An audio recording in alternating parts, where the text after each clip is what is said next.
Welcome back to my channel. My name is Marmie Newton, and as usual I will be reviewing the most recent piece of media I watched. And for today I will be talking about Bridgerton season 3, which just came out today, so I either have nothing better to do or I am on top of things. I don't know. Could be really good or really bad. I'm not sure, but you let me know in the comment section. So let's get into it. I usually like to explain the plots of the movie or the show I'm talking about, but I feel like Bridgerton is such a popular kind of show. It's a popular show that I don't necessarily feel the need to get into it. And especially if you clicked on the video, I feel like you already know what Bridgerton is about. But if you don't, I will do a brief summary. Bridgerton is an anthological romance TV show set in old London high society, where the prestigious family of Bridgerton has 8 children, and each season follows the love story of one Bridgerton child and their journey to finding romance or getting married. So that's what the show is about. Let's get into it. All right, so just some housekeeping stuff about what happened or where we left off in season 2, which is that Eloise and Penelope are no longer friends because Eloise found out that Penelope is Lady Whistledown, and Lady Whistledown wrote some pretty awful things about Eloise that nearly ruined her in society, and so naturally they are not really meshing this season.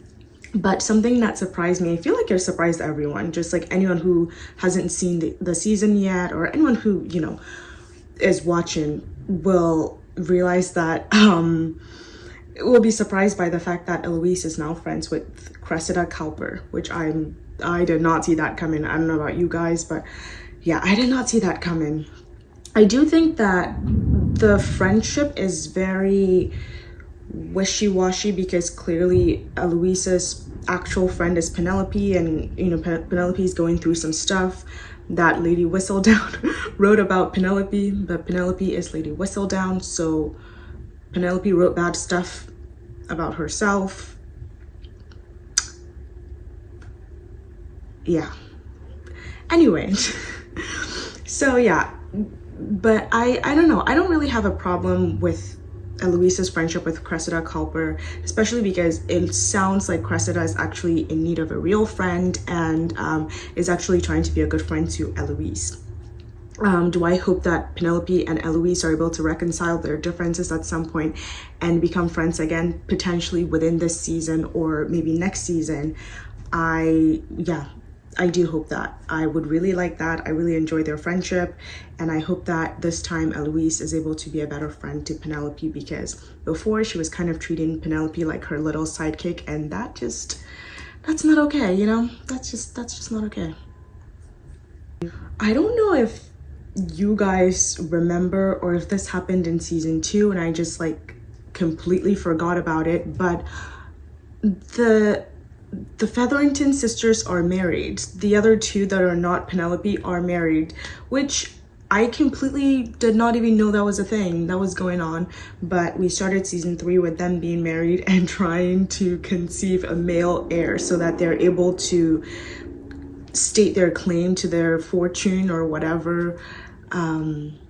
Yeah, I don't know about what's going on with that, but honestly the Featheringtons in general are always kind of comic relief, but also a source of stress on the show when you're watching it.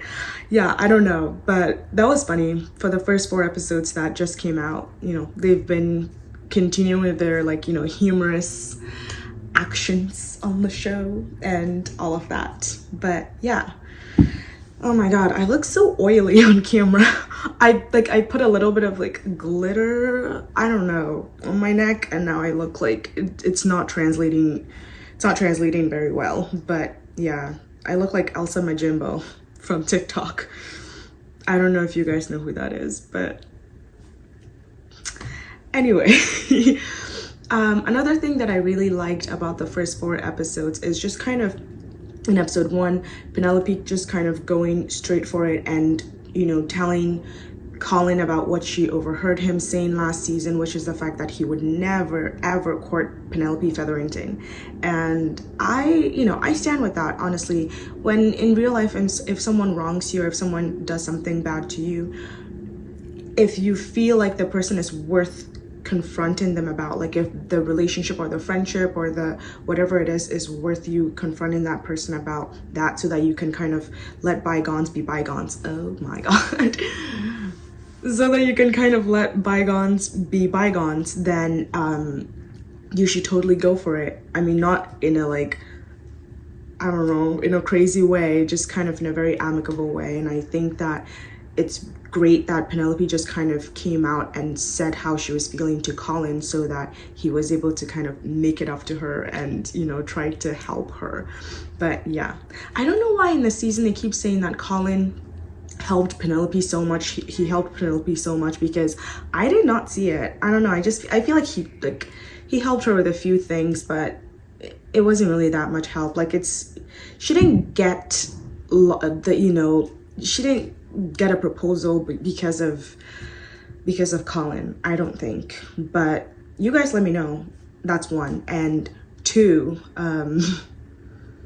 maybe I mean, I guess they had a conversation too. I guess they had a conversation where Colin said that Penelope is good at those kinds of things, she just doesn't know it.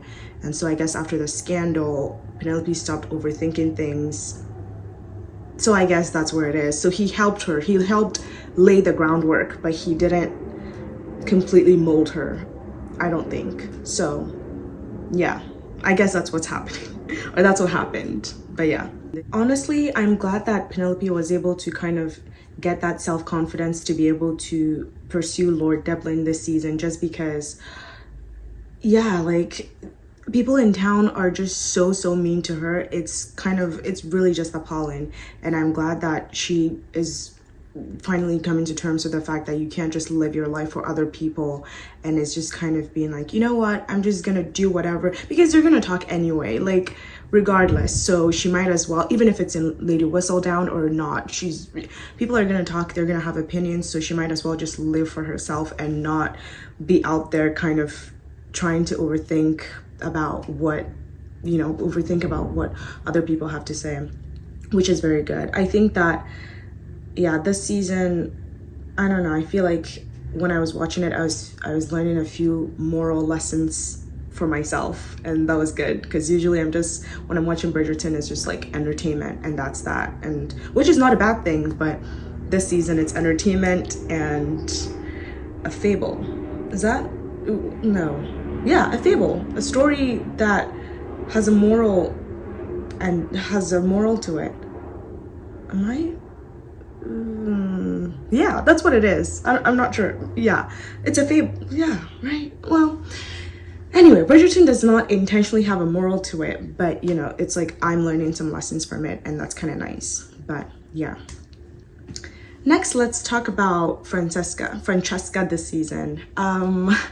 It's kind of funny because she comes from this huge family that's well known, and you know, they all have like charisma, and they're all very like out there. Even Hyacinth and Gregory, who haven't even debuted in society, they're very like, they have a lot of personality and stuff. And I know that for Francesca specifically, we didn't really get to see her a lot in the seasons before, because she was off at Bath or whatever, doing some stuff on her own. And it's nice to be able to see her, and it's kind of funny to be able to kind of put her next to her siblings and see how she fares, and how she's kind of different in the sense that she's, you know, an introvert and kind of likes to keep to herself and all of that. But honestly, Bridgerton will always stand out, because even when she's trying to run away from being the diamond of the season, she's still like sparkling, and the queen is still taking note of her. So honestly, main character energy will always surround that family, I guess. But I did like her. You know, I feel like a lot of people in general tend to demonize introverts when they're trying to just mind their own business and stay in their little comfort zone. And it's good for people to get out of their comfort zone, but I think that people just are always like, oh, you're an introvert, you don't want to talk? Like, come on. Like, you know, and it's just like, yeah, I feel like she thought that I forget the name of the other lord, the one that was recommended by the queen. He was a little too chatty, and then the guy that she met outside was a little under chatty. And I think that a good match for her would be someone that's in the middle. But who am I to talk? You know, who am I to say anything? I think that Julia Quinn, who wrote the books, that's her name, right? Yeah, Julia Quinn. Julia Quinn, who wrote the books, is a much better judge of this than I ever could be. I've also not read the books, so I don't know what Francesca's story is going to look like, but it will be exciting to see it once it gets told. But yeah, back to Penelope and Colin. I really like the ending for episode 4. I think one thing about Bridgerton, they will always serve tension and just like heat. I don't know, but yeah, naturally in a very Bridgerton-esque way, they ended the season with a lot of passion, let's say. And so I'm kind of interested, I'm kind of excited to see where they go from here, as we wait for part 2 to drop in June or something. I'm not sure when it's dropping. I'm not sure of anything, apparently, because I keep questioning everything I say, keep questioning my vocabulary, the author of the books, whatever I just said before. Yeah, you know, whatever. But yeah, so that's everything I have to say about Bridgerton season 3 part 1. I will definitely keep up with the story and make a second video once the second part drops, whenever it's dropping. Yeah, and so far I really liked it. I enjoyed the season. You know, it's just like every season, it's an anthology, like I said before, so every season isn't going to be the same thing, and that's okay, you know. Like Daphne and the Duke season were completely different. The Viscount and the Viscountess this season were also a different kind of vibe, and this is also something else, and that's what's cool about it, you know. It's like American Horror Story, but without the horror, and there's a little bit of continuity to it.